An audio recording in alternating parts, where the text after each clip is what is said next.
The deadliest battles aren't always on the front lines, but in the base and in the mind. So this intense dream is set in World War II from a gunner's perspective. It follows his descent from this wartime enthusiasm to crushing weariness and paranoia. The external war transforms into an internal conflict when a person who is different than the gunner unexpectedly attacks him on base. So the dreamer's violent defense of shooting the attacker in the head, only for the man to survive the attack and return to work, leads to a vivid hallucination of the dead and a bullet-ridden support staff in the army base.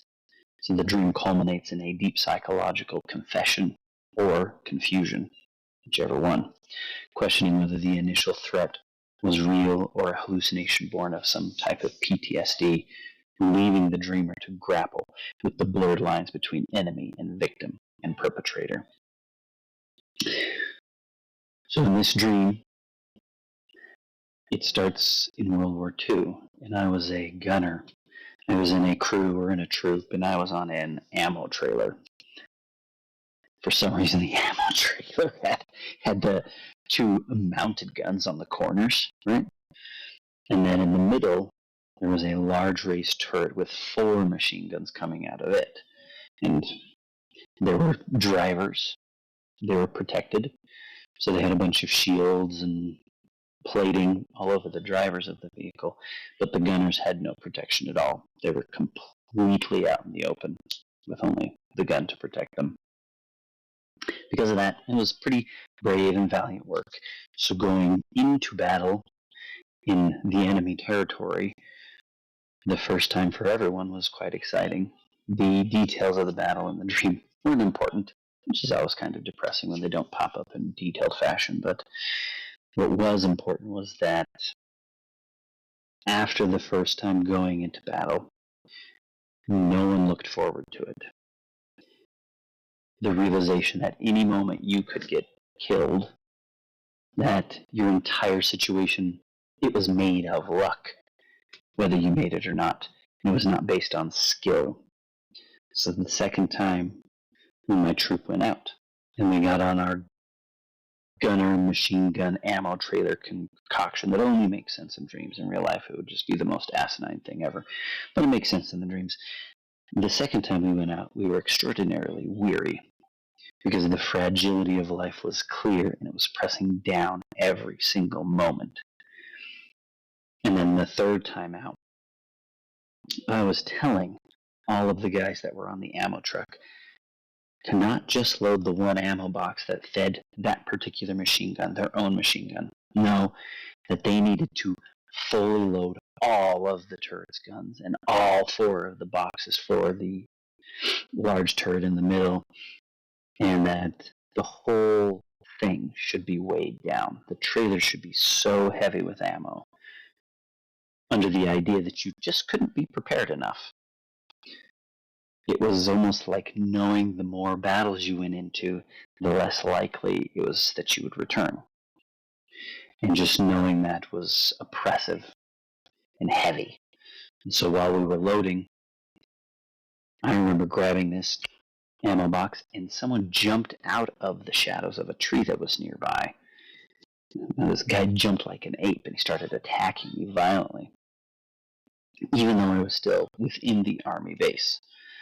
So I struggled and wrestled around with him and started choking him. Eventually I was able to get on top and just pressed my arm down into his throat, just trying to squeeze every bit of air out of him. And I grabbed him with my hands and I squeezed his throat as hard as possible. And he didn't die. I had to kill him and get in a protected place. It was this panic. I had to get this thing done. I had to dispatch this person so I could get into a safe place. I was operating on instinct and the stress of self-preservation. The guy or the thing or whatever it was that jumped out of the dark wasn't dying quick enough. So I cried out for help. And as I was yelling for help, he cried for help too, really worried that I was choking him out. Well, people came, but no one shot the guy that I was choking.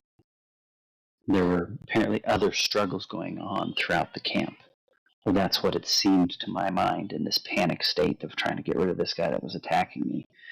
Finally, since no one else would kill this guy that had attacked me, I had a soldier that came to help me take my place, choking this guy out.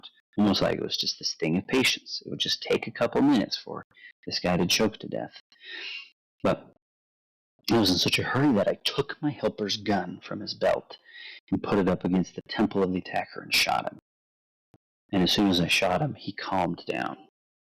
He didn't die, but he returned to being just one of our camp workers.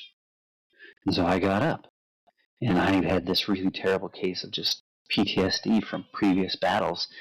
I looked around, and all I saw was cooks and other support staff and people moving things that had the exact same appearance as this guy that I was choking. His face was the same. All his features were the same. And they were all walking around with holes in their heads. And they were talking in a really disgruntled way. In the dream, I started to think, I'm hallucinating. And then I had a thought. How lucky it was that the people we were fighting were so clearly identifiable, whereas these guys blended in. I was really confused as well. I didn't know if everyone had just been attacking people because they felt frightened, or had they actually been attacked by this guy as well? Or was everyone actually bullet-ridden and had holes in their heads, or was that just my imagination? Was I imagining it? Did I actually shoot this guy in the head? Should I have shot him in the head? Was any of this real? And that's essentially where the dream took me to an end. It goes through and it describes these things. The attack, the feelings that came with it of being super oppressive and overloaded, the confusion in this hallucination, and then at the end, just one central question. It's this confusion over the reality of the attack, the identity of the enemy. It just made everything question if this initial violence was warranted, or if I were simply attacking someone out of a feeling of a threat. So my reflections on this are to question, the reality of being attacked. Not always physically, sometimes emotionally. There's always some type of conflict. Dreams rarely are one-to-one. They're usually representative of something else. So the real question is should we be attacking? And is our attack warranted? Or is it of our own creation? We have to wonder about that. And we should always be careful when engaging in attacks. It makes sense in the moment. But is it real? Are our perceptions of interactions with people accurate and truthful?